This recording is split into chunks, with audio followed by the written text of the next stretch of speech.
தமிழ் வளர்ச்சித் துறையில் உதவி இயக்குநர் பணிகளுக்கு தமிழ் MA பட்டம் பெற்றவர்களுக்கு 50% இடஒதுக்கீடு வழங்கப்படும் என்று தமிழ் வளர்ச்சித்துறை அமைச்சர் மு.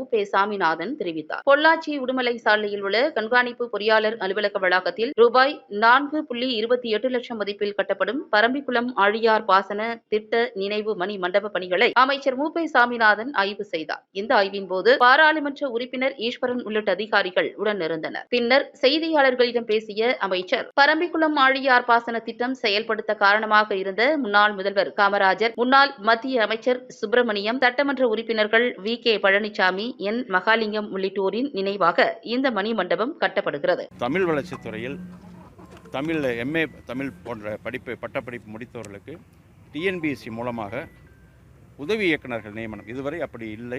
அது புதிதாக நடைமுறைக்கு வர வேண்டும் என்று மாண்புமிகு முதலமைச்சர் அவர்கள் தமிழ் வளர்ச்சித்துறையில் முதல்ல தமிழில் படித்தவருக்கு முக்கியத்துவம் தர வேண்டும் என்று சொன்ன உத்தரவின் அடிப்படையில் உதவி இயக்குநராக ஏற்கனவே டைப்பிஸ்டாக ஜாயின் பண்ணி பொறுப்பேற்று அதற்கு பிறகு கண்காணிப்பாளர்களாக பொறுப்பேற்று அதற்கு பிறகு உதவி இயக்குநராக பணியாற்றி கொண்டிருக்கிறார்கள். எனவே இனிமேல் 50% MA தமிழ் படித்தவர்களுக்கு அந்த வாய்ப்பை வழங்க வேண்டும் என்று உத்தரவிட்டிருக்கிறார்கள். அது நடைமுறைக்கு விரைவில் வர இருக்கிறது.